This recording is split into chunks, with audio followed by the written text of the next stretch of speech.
Welcome to The Way of the Taibhsear, Episode 4, A Brief History of Druidry.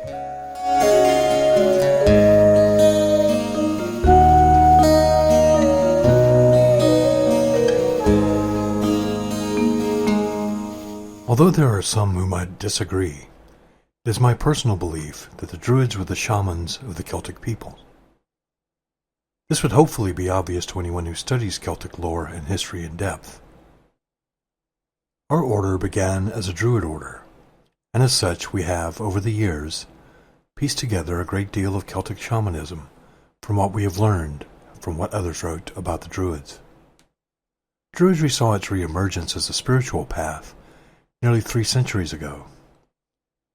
It is still largely a misunderstood path. Modern misconceptions about Druidry persist to this day.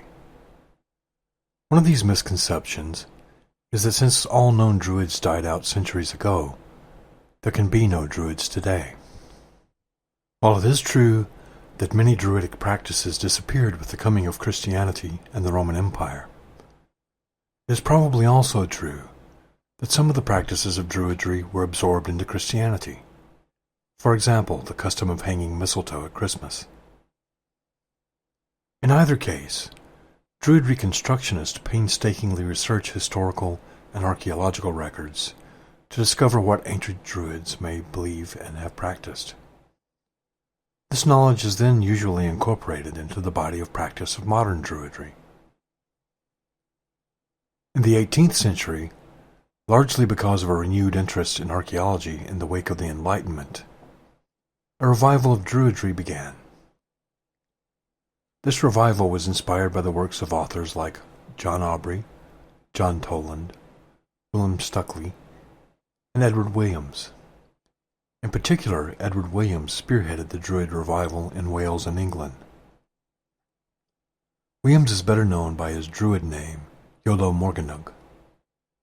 He founded the Gorsedd, or the Gathering of the Bards, which goes on in Wales to this day. Morganwg is often criticized for his tendency to invent things outright, but no matter how imaginative some of his accounts of Druid practice might have been, he was instrumental in reviving Druidry as a spiritual path.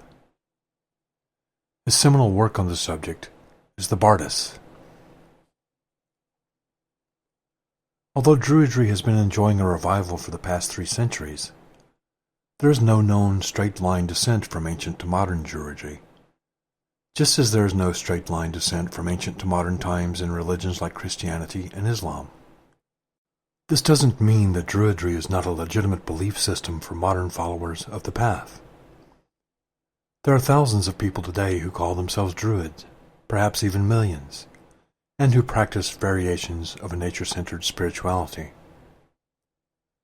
Groups like the Order of Bards, Ovates, and Druids in Great Britain, and the Reformed Druids of North America and the United States have members in the thousands. Many other Druids worldwide choose for various reasons not to self-identify publicly as Druids, and decide to remain anonymous. There may be as many as 2 or 3 million more Druids worldwide.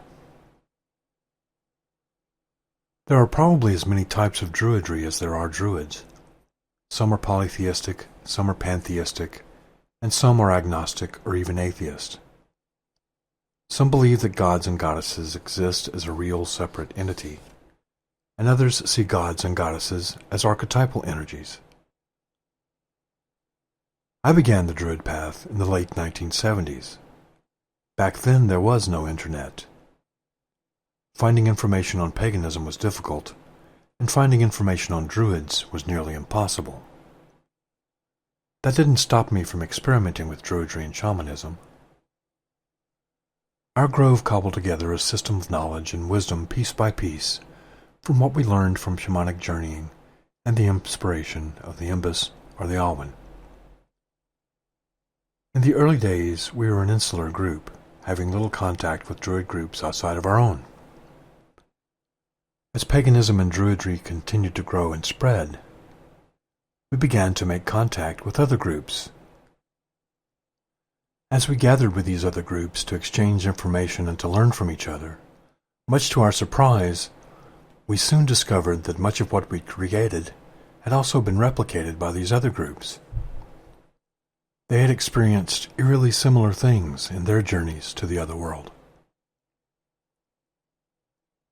Although the knowledge of our ancient ancestors may have been lost to us, it is my belief that such wisdom is still accessible to those who know how to part the mists and enter into the other world, to learn at the feet of those who have gone before us. The fact that many different Druid groups, working independently of each other, have arrived at the same rites and practices in our journeying seems to me to indicate that there's magic afoot as we recreate Celtic spirituality and the way of the Taibhsear. For all the diehards who insist that what Reconstructionist practice isn't real Druidry, I would say to them, okay, tell me what else to call it, and you can call it that instead. Ultimately, every spiritual path had a beginning and was new at one time. Most paths began on the ashes of former systems, and the way of the Taibhsear is no exception to this rule.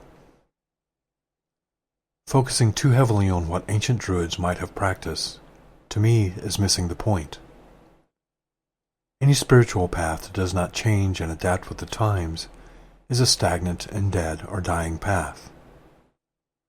The world is a much different place now than it was in the time of the ancients, and from this perspective, Druidry has merely changed and adapted to modern times.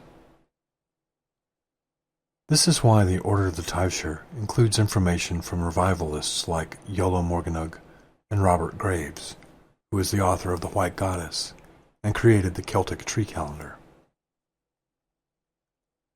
In our practices, such information is not what our ancient ancestors might have practiced, but it has proven useful in our modern practices, so we continue to use it.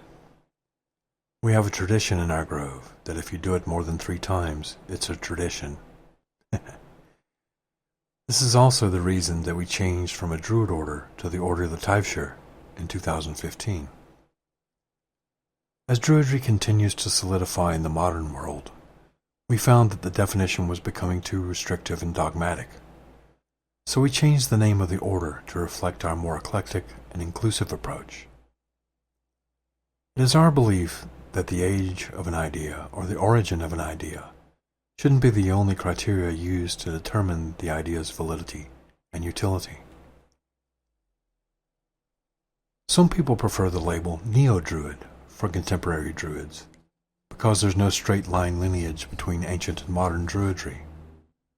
They use the Neo to differentiate between modern Druids and ancient ones. Isaac Bonowitz, the founder of Andraic Féin, or Aroan Druidry in Gaelic, broke this down even further into Paleo-Pagan, Meso-Pagan, and Neo-Pagan. Bonowitz used Paleo-Pagan to refer to the original pagan indigenous tribes of Europe. He used Meso-Pagan to refer to the pagan-based systems inspired by the Enlightenment era, such as Theosophy, Rosicrucians, and the Druid revival. And he used Neo-Pagan to indicate modern-day Druids and pagans. I don't use the term Neo. I refer to myself only as a Taibhsear and a Druid. I also refer to my fellow Taibhsears and Druids without the Neo prefix. My reason for this is simple. Taibhsears learn from nature. The natural world is our holy book. Since the natural world was around for billions of years before the human race came along, and will likely continue to be around long after we're gone, our holy book hasn't been altered since the time of the ancient ones. Therefore, if we're learning from nature, we're learning from an ancient source. Hence, I don't refer to myself as a Neo-Taibhsear or a Neo-Pagan or a Neo-Druid. This viewpoint helps me to keep the focus on allowing nature to be my guide, rather than relying on the sometimes dogmatic teachings of others. From this viewpoint, Druidry becomes a more experiential and individually significant path. Another misconception about modern Druidry, probably inspired from 18th century engravings of old men in white robes, is that women cannot be Druids. Even in ancient times there were female Druids, and certainly today, in modern times, there are female Druids as well. And even though Druidry was originally a Celtic path, there are modern Druids from every race and culture on the earth. Modern Druidry is a path that is open to people of all races, genders, and nationalities. Since Druidry is more of a philosophy than a religion, there are people who are Christian Druids, or Buddhist Druids, or even atheist and agnostic Druids. This openness and eclecticism has continued into the order of the Taibhsear. If you've ever seen a discussion of Druids in the popular media, you probably saw pictures or video of Druids gathering at Stonehenge. The hidden implication of these depictions is that the Druids may have built Stonehenge. The Druids were a Celtic priesthood and class, and the problem with such implications is that most historians and anthropologists agree that the Celts did not arrive in Great Britain until around 500 BC. Stonehenge was probably built around 1550 BC, over 1,000 years before the Celts, and therefore the first Druids would have arrived. On the other hand, the Celts were more of a culture and a language group than a race of people. It could be that Stonehenge was built by an earlier people, and when the Celts arrived on the British Isles, they incorporated the beliefs of those earlier people into their own spiritual practices. The Druids were and are attuned to the cycles of nature, and Stonehenge is nothing if not a place to mark and celebrate those passing seasons. The association of the Druids with Stonehenge probably began during the Druid revival of the 18th century, when historians of the period had a tendency to associate anything mysterious with the Druids.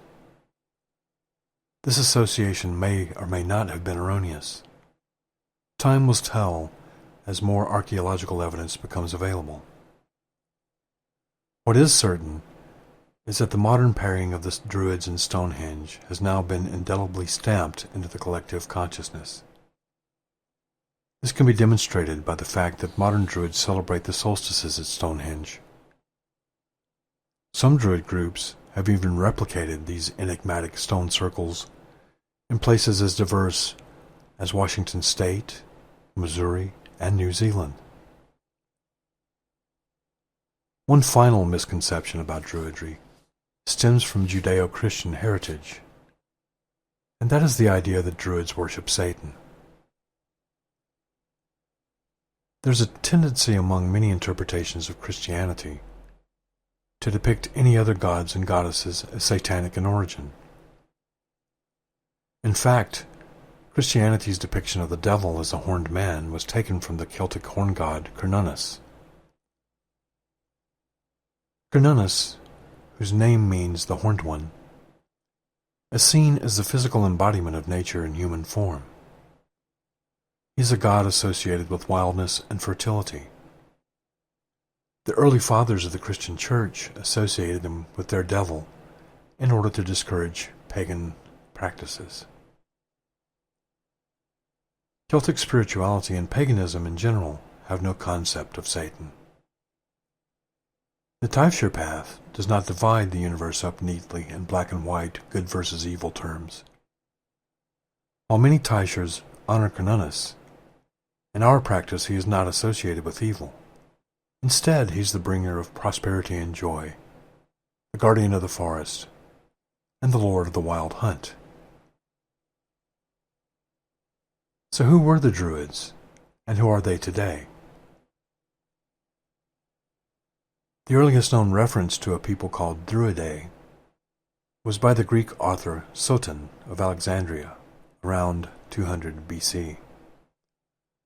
Although Soton's original writings no longer survive, Diogenes quotes him as giving a very favorable opinion of the Druids as learned scholars.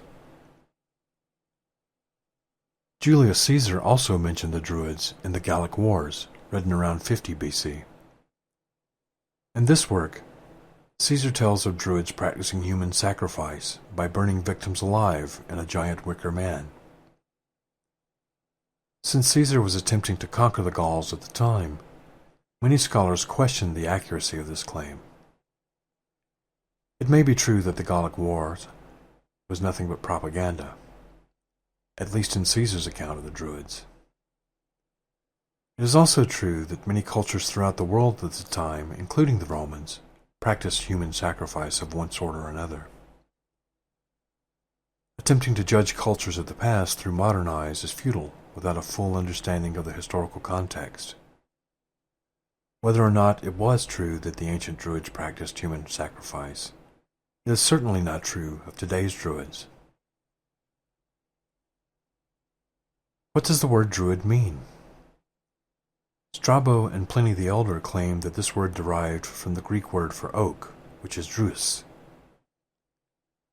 If this is the case, then the word Druid could have come from the Greek for oak, plus the Sanskrit word for knowledge, or vid, from where we get our word wisdom, transliterated into the Greek form uid. The combination of these would result in Dru uid, or oak knowledge. Another possibility is the Celtic word for oak tree, dware, in Irish Gaelic, a word whose root also means wisdom. The oak was considered the king of the forest to the Celtic people. It was associated with strength and greatness. Therefore, Druids were the wise ones of the oak, or those who see all, or those whose knowledge is great. In other words, Druids were Taibhsears. This association with trees in general, and with the oak in particular, is probably responsible for the more popular misconception that Druids worship trees. As with most misconceptions, there is a bit of truth in it, but it's not entirely accurate. Druids don't exactly worship trees. Instead, Druids see that the energy of a creative force is present in the trees, and Druids honor and hold that life energy sacred. While Druids run the gamut in their personal expression of spirituality, from monotheist Druids to polytheist Druids, to atheist and/or agnostic Druids, they almost universally agree that the life force, called Niart in Scots Gaelic and Nuevra in Welsh, is sacred. So trees are just one of the many manifestations of the Niart. The word Niart, or Nuevra, means life energy or vigor. Iolo Morganwg popularized the use of the Welsh version of the word, Nuevra, as a magical word. He probably misunderstood the etymology of the word, which originally had no mystical connotation. But Nuevra has taken on a life of its own, pun intended, among contemporary Druid circles of Welsh origin, as has its counterpart, Niart, in Scottish Druid circles, and Niart in Irish Druid circles. The way modern Druids use the word, it now means life force or life energy. Some claim that this concept is the inspiration for the Force in the Star Wars saga. The historical mythologist Joseph Campbell was an advisor on Star Wars, so there may have been a grain of truth to this claim. To a Taibhsear, everything is alive. This includes rocks, trees, plants, animals, and even the earth herself. Everything has the potential to generate energy, and the sum total of the energy in the universe is the life force itself. This is the concept Morganwg was trying to get across when he chose the word Nuevra. Fans of Yoda may recognize a familiar theme. You might ask, how can rocks be alive? The answer is that they contain potential life force rather than actuated life force. Rocks become dirt. Plants feed on dirt, converting its material into life energy. Animals then eat the plants, and humans eat both plants and animals. Think of it this way.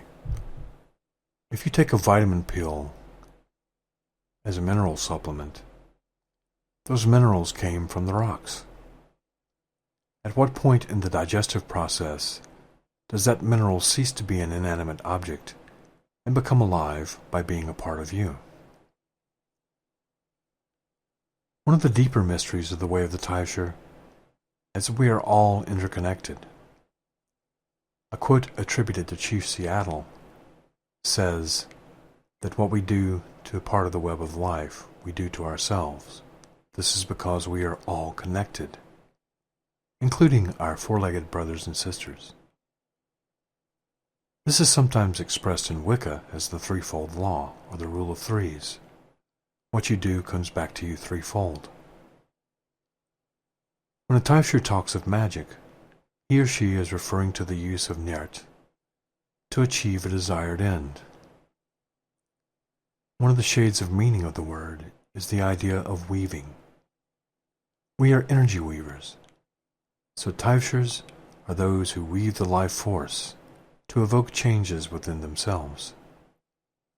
These inner changes lead to a higher consciousness and a deeper connection to nature and to others. In that way, we create our own reality.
Although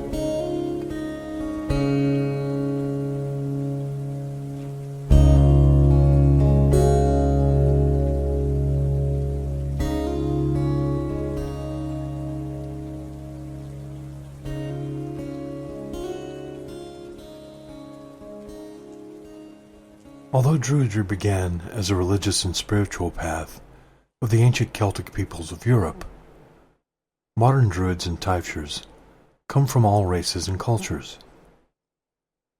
Everyone has their own opinion of what it is like to be a Druid, but each of them also shares a few basic things in common within the framework of the way of the Taibhsear.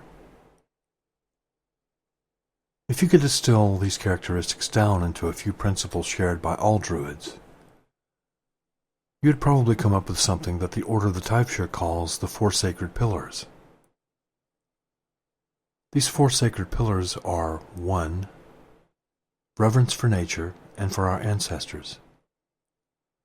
This means that Taibhsears hold nature in all her forms to be sacred. Taibhsears recognize that we are not separate from nature. What we do to the web of life, we do to ourselves. We treat all life forms as sacred brothers and sisters on a journey together. Does that mean that Taibhsears worship nature? That would depend on what you mean by the word worship. Personally, I don't like the word because of the negative power dynamics it invokes. I prefer the word revere, because it indicates respect without suggesting dominance. From this perspective, we are all partners with nature and its creatures. Think of the respect you might hold for an honored elder grandmother or grandfather, and you'll gain an understanding of the difference between the word reverence and the word worship. While you may hold respect and even reverence for an elderly relative, you probably wouldn't worship them. Likewise, a healthy and emotionally secure ancestor or god or goddess would not want or require worship, but communion. Such a communion would involve common reverence for each other and for the divine in each. The second sacred pillar is respect for diversity and individuality. This pillar recognizes the right of the individual to self-determination. While the path I walk is right for me, it may not be right for you. By respecting your right to determine your own individual path, I honor the diversity in the universe and in you. By expressing tolerance, I allow you the freedom to be who you are, and ask that you grant me the same freedom. The Wiccan Rede expresses this idea as, "And it harm none, do what you will." In the Order of the Taibhsear, this idea is expressed in the principle of prima non nocere, or first do no harm. Imagine what a different world we could create if we could all simply agree not to harm each other, in spite of our differences. Note also that this respect for diversity does not imply tolerance of intolerance. My intolerance of another's intolerance is not intolerance in itself, it is justice. Our order strives for social justice, and one of the principles of social justice is to proactively challenge intolerance wherever we see it, so that all people may have an equal chance at happiness and growth. The third sacred pillar of our order is service to the grove, to the community, and to the world. One of the aspects of recognizing our part in the web of life is the realization that we are all interconnected. If I work for the good of my own grove, my community, and the world, I ultimately benefit myself by improving living conditions for all. Conversely, if I act in a way that harms my community, I ultimately harm myself. This is similar to another Wiccan principle, the threefold law, which states that whatever you send out returns to you threefold. This has been expressed in Christianity in the idea of what you sow, you reap. In the way of the Taibhsear, the idea is expressed in terms of balance. If you act in a way that unbalances nature, nature acts to correct that balance. Taibhsears actually work actively for social and environmental change, so that ultimately life improves for all. In doing so, we restore balance to nature and to the world. The fourth and final sacred pillar of the Order of the Taibhsear is spiritual and personal growth. As a spiritual path, the way of the Taibhsear offers many opportunities for learning and self-improvement. A goal of the way of the Taibhsear is to always seek the awen, or the imbus. Imbus is a Gaelic word roughly translated as divine inspiration or spiritual strength.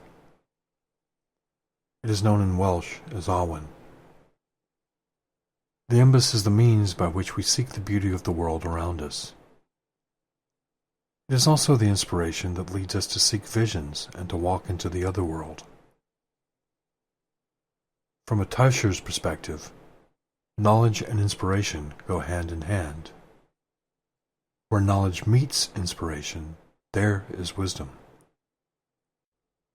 So the imbus can guide us to wisdom when we seek it, in knowledge and in truth. The four sacred pillars may be summarized succinctly as reverence, respect, service, and growth. So in answer to the question, what is the way of the Taibhsear?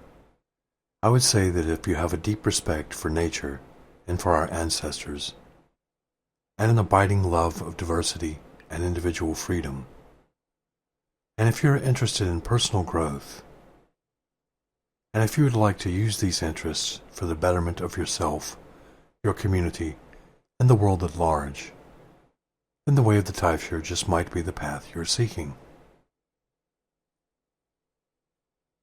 The four sacred pillars are the core ethical principles of our order. They are the only beliefs required for membership in the order. Because of this, students of the Order of the Taibhsear are asked to think and reflect deeply on what the four sacred pillars mean to them. Consider the following questions.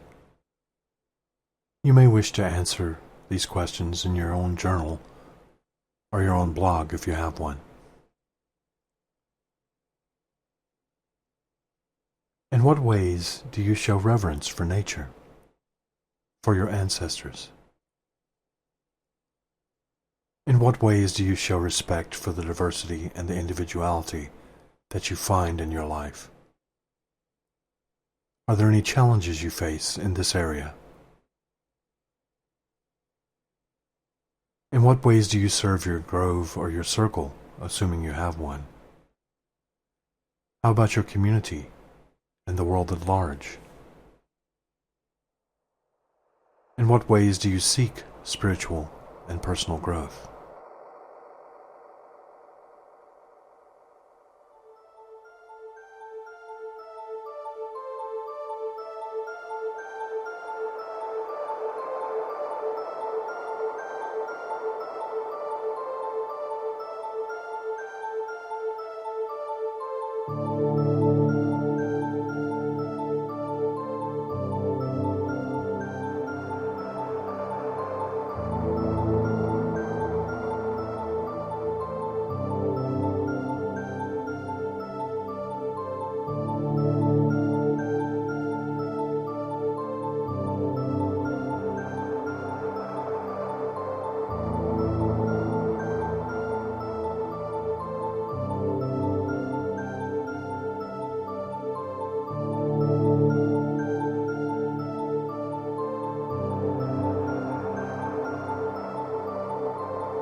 In both the ancient and modern practice of Druidry, a period of apprenticeship is required prior to taking the path of the Druid.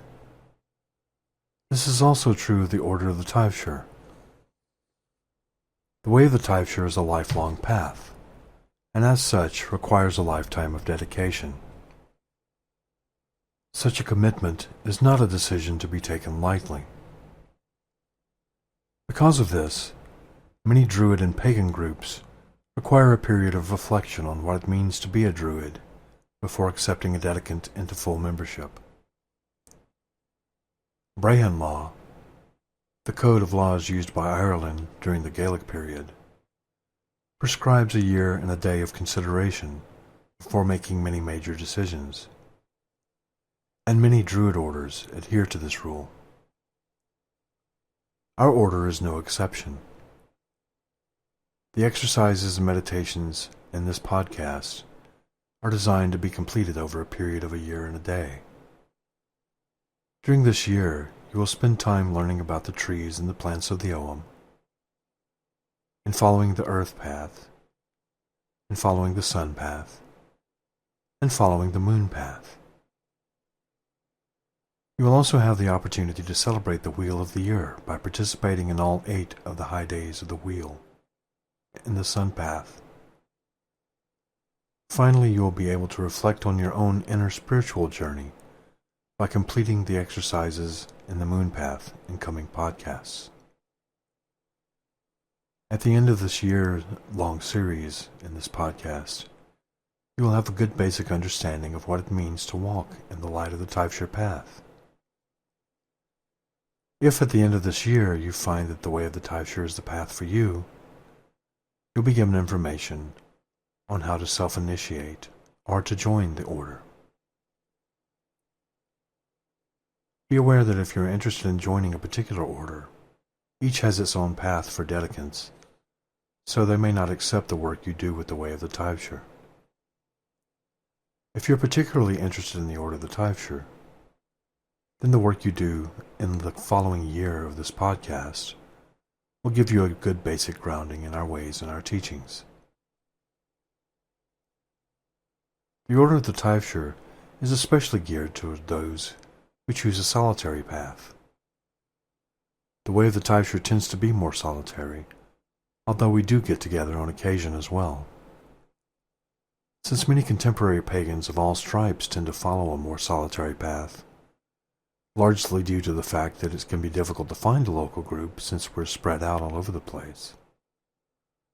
This year of podcasts will be focused with that in mind.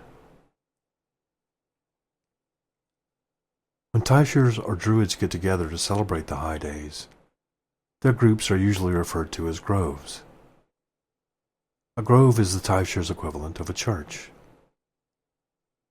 If you find at the end of your year and a day of dedication work you would like to start your own grove, we'll be discussing that at the end of this year-long series about how to start one. We'll be giving tips and suggestions on the legal aspects, fundraising, and just good old contemporary group building practices. Finally, this podcast is geared specifically for the purpose of introducing you to the Way of the Taibhsear as practiced by our order. If you'd like to join, membership is free, and we offer both online and face-to-face instruction through our website at taibhsear.com.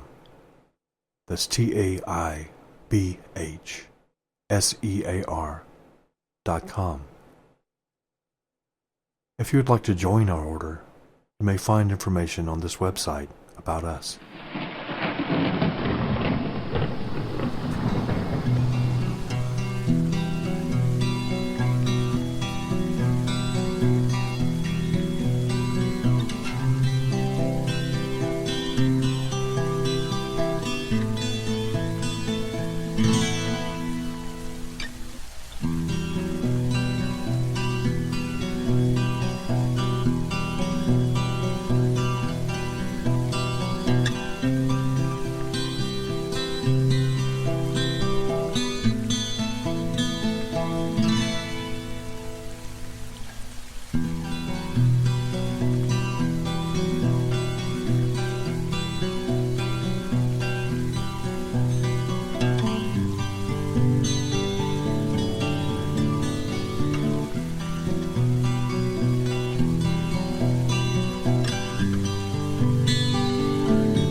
In the Way of the Taibhsear, we use the Celtic tree alphabet known as the Ogham. In this section of the podcast, we will present one character of the Ogham each week, offering information on the meaning of each letter of the Ogham alphabet, trees associated with each letter, the healing and magical properties of each tree, gods and goddesses associated with each tree and letter, and the divinatory meanings of each letter of the Ogham. Since we will be discussing medicinal uses of the plants in this segment of the podcast, please remember that herbal medicine requires caution and practice. None of the medicinal uses discussed on the Way of the Taibhsear podcast should be attempted by a novice. Some parts of the plants of the Ogham are poisonous, and people with allergies should also be aware of the potential allergic reactions to plants. If you are interested in herbal medicine, find a skilled practitioner and take lessons. Do not attempt to use medicinal plants without the supervision of an expert.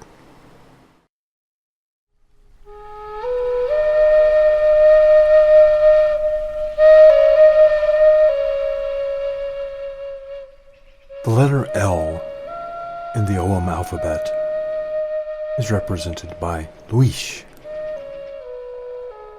The plant associated with this letter is the rowan. Its divinatory meaning is protection, security, and safety.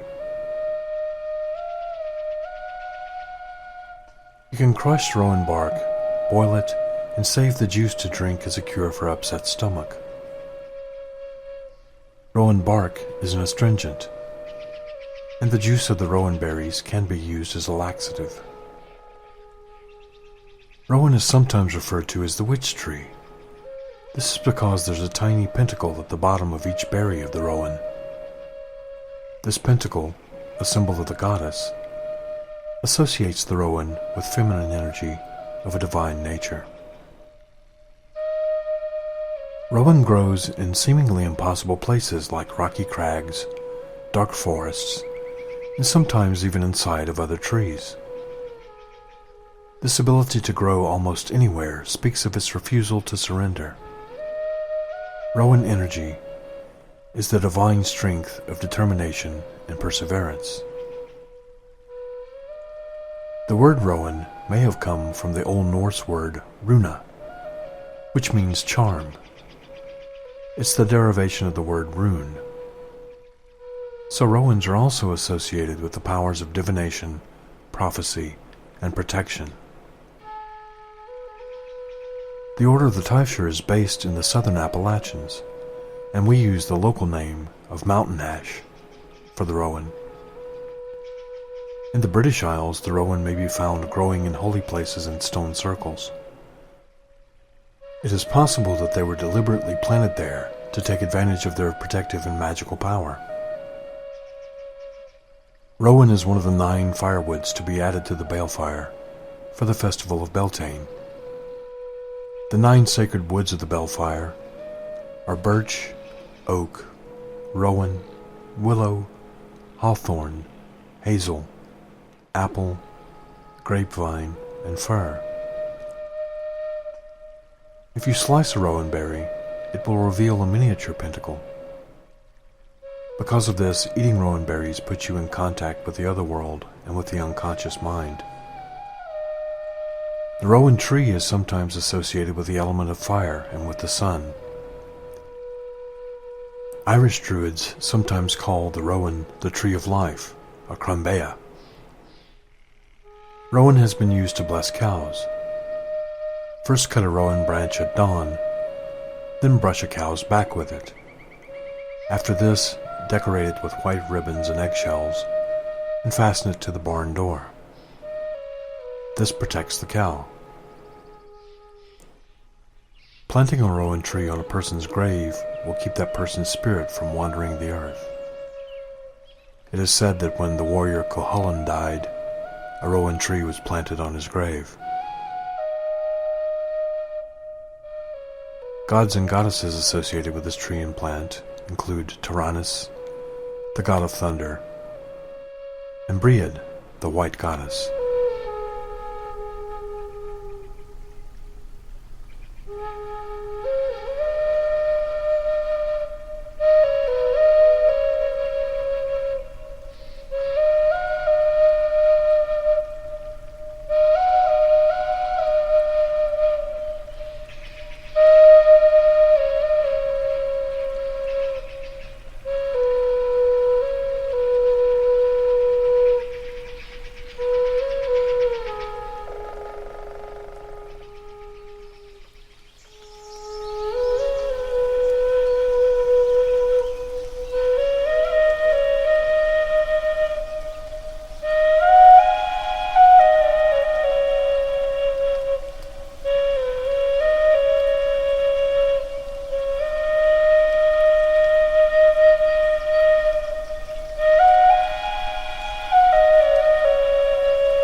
You've been listening to The Way of the Taibhsear on International Pagan Radio, where it's all pagan, all the time. This has been Episode 4, A Brief History of Druidry.